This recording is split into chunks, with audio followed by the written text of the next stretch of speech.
Hello friends, तो कैसे हैं सब आप लोग। उम्मीद है आप सब अच्छे होंगे। तो दोस्तों, आज वाला वीडियो थोड़ा इन्फॉर्मेटिव वीडियो होगा, क्योंकि बहुत सारे लोगों के जो कमेंट्स आ रहे हैं, क्वेश्चंस आ रहे हैं कि भाई लोगों इसमें ये चीज़ कैसे है, वो चीज़ कैसे है। तो सारी चीज़ें तो मैं इसमें कवर नहीं कर पाऊंगा, लेकिन इसमें 5 चीज़ें जो मोटी मोटी स्टार्टिंग में जो अपने प्रॉब्लम आती है वो चीज़ें करूँगा। तो पहली प्रॉब्लम है एयरपोर्ट पे क्या क्या दिक्कतें आती है। दूसरी है अपन एयरपोर्ट से निकलते ही अपन घर जाने के लिए टैक्सी करते हैं, उसमें पैसे बहुत ज़्यादा लगते हैं, तो वो पैसे कैसे बचाएं। तीसरा है घर कैसे लेना है यहाँ पे पहुँचने से पहले। चौथा है कॉलेज में जो दिक्कतें आती है वो है। और पांचवा है यहाँ पे आते ही अपन को विदाउट पीपीएसन का मतलब होता है यहाँ का पैन कार्ड, उसके बिना यहाँ पे जॉब नहीं मिलती। तो कुछ जगह यहाँ पे ऐसी जॉब मिल जाती है जिसमें पीपीएसन नहीं चाहिए, तो वो जॉब कैसे मिले। तो दोस्तों, अपनी पहली प्रॉब्लम है एयरपोर्ट पे क्या क्या दिक्कतें आती है, टिकट कैसे बुक करनी है और क्या उनमें क्या क्या दिक्कतें आ सकती है। तो दोस्तों, पहली दिक्कत अपने यहाँ आती है कि अपन टिकट बुक करवाते हैं तो कोशिश करना कि आप इंग्लैंड में जो आपकी कनेक्टिंग फ़्लाइट है वो ना मिले, क्योंकि मोस्टली टाइम अपन लंदन हीथ्रो से अपन कनेक्टिंग फ़्लाइट लेते हैं और फर्स्ट टाइम आते हैं तो वहाँ पे बॉर्डर सिक्योरिटी बहुत ज़्यादा क्वेश्चन करती है, और इंडियन इंग्लिश एक्सेंट में और यहाँ के इंग्लिश एक्सेंट में बहुत ज़्यादा फ़र्क है। तो आपको वहाँ से प्रॉब्लम आ सकती है, और अगर आपकी इंग्लिश अच्छी नहीं हुई तो आपको वापस भी भेज सकते हैं।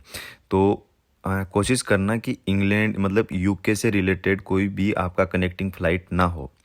दूसरी चीज़, एयरपोर्ट पे एक दिक्कत आती है कि मोस्टली टाइम अपने आयरलैंड के डबलिन एयरपोर्ट पे सामान बहुत बार डिले हो जाता है, बहुत बार नहीं मिलता है। तो उस टाइम आप घबराएं नहीं, वहाँ पे कोई भी सिक्योरिटी आपको मिलता है, उनसे बात पहले आप वेट करें, वेट करने के बाद में नहीं आता फिर उनसे बात करें। तो फिर वो आपको एक वहाँ पे मशीन लगी रहती है, वो बताएंगे कि ये मशीन है, इसमें आप कंप्लेन लिखें। आपको लिखना नहीं आता है तो वो आपकी हेल्प करेंगे। और जहाँ भी आप जा रहे हो, जिस घर में जा रहे हो, वहाँ का एड्रेस आपके पास पहले से होगा, तो वो एड्रेस वगैरह आप सारा उसमें डाल देना, आपके घर पे आपका सामान आ जाएगा। इवन वो आपको एक ऑफ़र और देंगे कि अगर आपके पास पहनने के लिए कपड़े नहीं है, ऐसा कुछ नहीं है, तो अलग अलग यूरो के ऑफ़र देते हैं, 100 150 200 यूरो के। उतने तक आप उन पैसों से सामान खरीद सकते हैं, और रसीद अपने साथ रखें, और आप एयरपोर्ट पे जाके सारी प्रॉब्लम बता के वो पैसे आप रिवर्ट ले सकते हैं। तो ये हो गई एयरपोर्ट पे दूसरी प्रॉब्लम। एंड उसमें पहले की प्रॉब्लम्स भी बहुत सारी प्रॉब्लम्स आती है। अगर आपको ऐसा कुछ लगता है टिकट कहाँ से बुक करवाएं कहाँ से नहीं, तो उसके लिए मैं अलग से वीडियो बना दूंगा, तो आप मेरे को कमेंट बॉक्स में कमेंट करें ताकि मैं उसके लिए अलग से वीडियो बनाऊं। अब आते हैं अपन दूसरी प्रॉब्लम पे। दूसरी प्रॉब्लम, कई बार क्या होता है अपन एयरपोर्ट से उतरते हैं, उतरते ही अपन को पता नहीं होता है कि अपने घर पे कैसे जाना है कैसे नहीं जाना है। तो अपने पास सिर्फ लोकेशन होती है, उसका एड्रेस होता है, तो अपन टैक्सी वाले को देते हैं और वहाँ तक पहुँच जाते हैं। लेकिन वो 100 150 या 50 60 यूरो जितने भी अपने टैक्सी के लगते हैं। फिर अपनी आदत होती है कि अपन नए नए देश में आए हैं और यूरो को अपन इंडियन करेंसी में कन्वर्ट करके देखते हैं। तो 100 यूरो लिए हैं तो इंडियन करेंसी में कन्वर्ट करेंगे तो 8,500 हो गए, तो अपन को बहुत ज़्यादा लगेंगे। और दोस्तों, एक जगह ये सही भी है, अपन को पैसे बचाने चाहिए अपने पास अगर नॉलेज है तो दोस्तों, इसमें आपको क्या करना है कि कोशिश करो कि वहाँ पे उतरते ही वहाँ पे मैप में आप लोकेशन डालो जहाँ पे आपको जाना है। तो आजकल गूगल मैप में बहुत सारे ऑप्शन आते हैं, टैक्सी के भी आते हैं, बस के भी दिखाते हैं, सारे ऑप्शन दिखाते हैं। तो जैसे ही आप आयरलैंड में आते हो, आयरलैंड की बता रहा हूँ, यूके यूरोप में मोस्टली जगह मिल जाता है, वहाँ पे बसेस मिल जाती है आपको। तो मोस्टली बसों में यहाँ पे क्या होता है, लीप कार्ड चलता है। जो कार्ड होता है एटीएम की तरह, वो कार्ड टेप करो, गाड़ी में बैठो और उसमें पैसे होते हैं वो कटते रहते हैं, और वो बहुत ही मतलब सस्ता होता है। लेकिन आपके पास उतरते ही वो लीप कार्ड होगा नहीं। तो कोशिश करो वहाँ पे आसपास या तो शॉप होगी या मिल जाएगा। अगर एयरपोर्ट के पास मोस्टली नहीं मिलता है तो आपको एयरपोर्ट से उतरते ही अपने इंडियन करेंसी या जो भी आपके पास करेंसी है उस करेंसी को आप यूरो में कन्वर्ट करवा लें। और ध्यान रहे, आपको कॉइन्स ज़रूर लेना है, 100% लेना है, कम से कम 20 यूरो के कॉइन्स लेने। तो बस में बैठते ही आप उनको कॉइन दो और अपना एड्रेस उनको बताएं। आप गूगल पे चेक करें कौन सी बस जा रही है, कितने नंबर बस जा रही है, उस बस में बैठें, कहाँ से आपको चेंज करनी है। तो ये बहुत ही सस्ते में, जहाँ पे आपको 100 यूरो 100 यूरो लग रहे थे, वहाँ आप मात्र 5 यूरो या 3 यूरो या 2 यूरो जितने भी लगेंगे इतने में आप पहुँच सकते हो, मतलब सारे पैसे आप बचा सकते हो। तो ये हो गई आपके अकोमोडेशन तक पहुँचने में पैसे बचाने की समस्या दूर। तो दोस्तों, तीसरी समस्या है अकोमोडेशन की, मतलब आपके घर की, रहने की, वहाँ पे व्यवस्था है कि नहीं है, आप रहेंगे कहाँ पे। होटल में रहना बहुत ही महंगा होता है। तो दोस्तों, ऐसा ना करें कि आपको होटल में रहना पड़े। तो जब भी आप कॉलेज की फ़ीस जमा करवाते हो तो वहाँ पे एक ऑप्शन आता है कि आप 1 महीने के लिए कॉलेज के हॉस्टल में रह सकते हो। तो अगर आपका यहाँ पे कोई नॉन नहीं रहता है तो दी बेस्ट है आप हॉस्टल का अकोमोडेशन 1 महीने के लिए ले लो, ताकि आप यहाँ पे आते ही बाद में सर्च करके इजीली फ्रेंड्स बना के उनके साथ आप शिफ्ट हो सकते हो और इजीली आपको घर मिल सकता है। और अगर आपका यहाँ पे कोई नॉन रहता है तो आपकी 90% प्रॉब्लम तो ऐसे ही सॉल्व हो गई है। तो और मैं रहता हूँ आयरलैंड डबलिन में, और यहाँ पे बहुत बहुत बहुत ज़्यादा अकोमोडेशन की प्रॉब्लम है। जो नए नए लोग आते हैं वो बहुत ज़्यादा टेंट्स में भी उनको रहना पड़ता है, और यहाँ पे बहुत ज़्यादा ठंडी है, हवा बहुत तेज़ चलती है।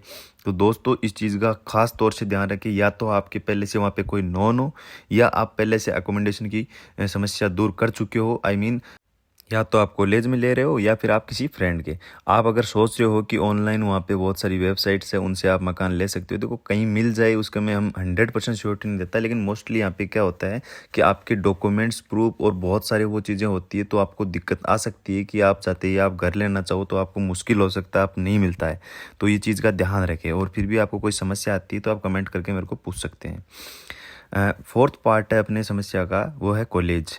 कॉलेज में क्या करना होता है। तो दोस्तों पहले दिन कॉलेज में आते ही आपको क्या करना होता है कि अपने जो बैंक लेटर, कुछ कॉलेजेस होती है जो आपको ऑनलाइन आपके पोर्टल पे आपको प्रोवाइड करा देती है, कुछ होती है जो प्रोवाइड नहीं करवाती है। आपको कॉलेज में जाके वो सारी चीज़ें पहले कंफर्म करना पड़ता है कि हम यहाँ पे कॉलेज में आ गए हैं, और हमारे आपकी सारी चीज़ें, वो जो स्टूडेंट कार्ड है वो सारी चीज़ें आप अप्लाई वहाँ से करवा लो। और मैं पढ़ता हूँ डीबीएस में। डीबीएस में क्या होता है, मोस्टली आपको मेल करते हैं और मेल पे आपकी सारी चीज़ें आ जाती है। वहीं पे आपको स्टूडेंट कार्ड के लिए एक मेल आती है जिसमें आपकी फ़ोटो वोटो वो डालनी होती है। कॉलेज में इतनी ज़्यादा दिक्कतें नहीं आती। और मोस्टली अपन क्या करते हैं, इंडिया से आते हैं तो सब्जेक्ट कुछ और होता है, और यहाँ पे आते हैं अपन सोचते हैं कि अपन चेंज करवाना चाहते हैं। तो दोस्तों जब क्लास स्टार्ट आपकी हो जाए उससे शायद आप 7 दिन पहले, मैं 100% मैं भी श्योर नहीं हूँ इसमें, 7 दिन या 10 दिन पहले आपको वो सब्जेक्ट चेंज कराना होता है। हाँ वैसे चेंज होता है, लेकिन सब्जेक्ट चेंज स्टार्ट होने के बाद में कितने दिन बाद तक चेंज होता है इसकी मेरे को श्योरिटी नहीं है, लेकिन होता है।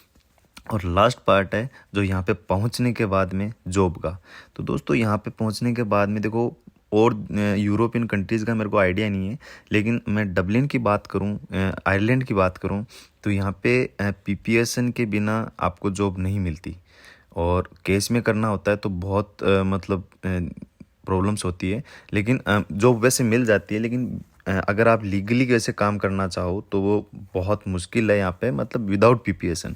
तो उसके लिए आपको 3 महीने तक वेट करना होता है, क्योंकि यहाँ पे डॉक्यूमेंट्स की प्रोसेस बहुत स्लो है। ऐसा नहीं है आप पहुँचो तुरंत लगाओ 2 दिन में हो गया। तो डॉक्यूमेंट्स की प्रोसेस बहुत स्लो है। पीपीएसएन बहुत लेट आता है इधर, आपको कम से कम 1.5-2 महीना 3 महीना तो लग ही जाते हैं। और वो आपके काउंटी, मतलब आपके एरिया पर भी डिपेंड करता है कि कितना टाइम लगेगा। तो दोस्तों और इसमें विदाउट पीपीएसएन के लिए जैसे बहुत सारे रेस्टोरेंट्स होते हैं, उन रेस्टोरेंट्स पे आप जॉब ले सकते हो। तो दोस्तों पीपीएसएन पे काम करने में केस में काम करने में डिफरेंस भी है। केस में काम करोगे आपको पैसे कम मिलेंगे थोड़े से, और पीपीएसएन पे काम करोगे पैसे ज़्यादा मिलेंगे। लेकिन आप केस में काम करोगे तो आपके आगे दिक्कत ऐसे नहीं आएगी कि आपके कॉलेज में बहुत बार अगर फेल हो जाते हैं तो वो चेक करते हैं कि किस रीज़न से फेल हुए हैं, और आपके वर्किंग आवर्स ज़्यादा दिखाते हैं तो कुछ प्रॉब्लम्स आ सकती है। और पीपीएसएन पे काम करोगे तो वो प्रॉब्लम आएगी, और विदाउट पीपीएसएन करोगे तो वो प्रॉब्लम आएगी। मतलब 1 साल तक आपको रिस्क लेके ही काम करना पड़ेगा। और दोस्तों आगे फिर भी आपकी कोई समस्या आती है कोई जॉब सर्च करने में आयरलैंड के अंदर, तो दोस्तों कमेंट करें यहाँ पे पहुँचने के बाद में या पहले, आपकी पूरी हेल्प करेंगे। एक चीज़ रहेगी जो मैंने ऐड नहीं करी थी, वो है बैंक से रिलेटेड। देखो दोस्तों बहुत बार क्या होता है कि हम पहुंच तो जाते हैं, लेकिन अपन को कैश ले लिए घूमना पड़ता है, तो केस खो सकता है, कहीं गिर सकता है, कई दिक्कतें आती है, चोरी हो सकता है। तो दोस्तों आप जो केस ना रख के बैंक अकाउंट में रखे, तो उसके लिए क्या करना है, आयरलैंड में या कहीं भी आप यूरोपियन कहीं भी किसी भी कंट्री में आप घुसते हो, तो उसमें आप घुसते ही आप रिवोल्यूट नाम की एप्लीकेशन है जिसका मैंने लिंक डिस्क्रिप्शन में दे रखा है, वहाँ से आप डाउनलोड कर लें। और दूसरी चीज़ ये, उसमें एक कार्ड का ऑप्शन भी आता है नीचे, जो 7 यूरो लगते हैं, आप इंडियन रुपीज़ में कन्वर्ट करके देखो 600-700 रुपये लगते हैं, लेकिन वो दिक्कत नहीं है। आप वो कार्ड, एक बार ही पैसे लगेंगे, वो कार्ड आप ऑर्डर कर लें, क्योंकि वो कार्ड ऑर्डर करने के बाद में आपको बहुत सारी समस्याएं सोल्व हो जाएगी। जैसे कि आप कोई भी डॉक्यूमेंट्स अप्लाई करते हो तो मोस्टली आपको वहाँ पे कार्ड से ही पेमेंट करना पड़ता है। जैसे जीएनआईबी के लिए अप्लाई किया तो आप दूसरे का कार्ड यूज़ नहीं कर सकते। तो उसके लिए आपको खुद का कार्ड चाहिए और उसी में पैसे चाहिए, तो बहुत सारी प्रॉब्लम्स आती है। तो कार्ड ऑर्डर कर ले, एक बार पैसे लगते हैं, बार बार पैसे नहीं लगते हैं, उसमें दिक्कत नहीं आती है। तो ये चीज़ें हैं। और बाकी आपको किसी चीज़ से रिलेटेड कोई दिक्कत आती है, किसी भी इन्फॉर्मेशन कुछ जानना है, तो आप मेरे को कमेंट करें बेझिझक, कोई दिक्कत नहीं है। उस पर नया वीडियो आपके लिए आपके साथ ज़रूर बनाएंगे। तो दोस्तों कैसा लगा आपको वीडियो, लाइक करें, कमेंट करें और शेयर ज़रूर करें। अपने जो दोस्त यहाँ पे आने वाले हैं और जो आने की सोच रहे हैं उनको भी शेयर करें। Thank you.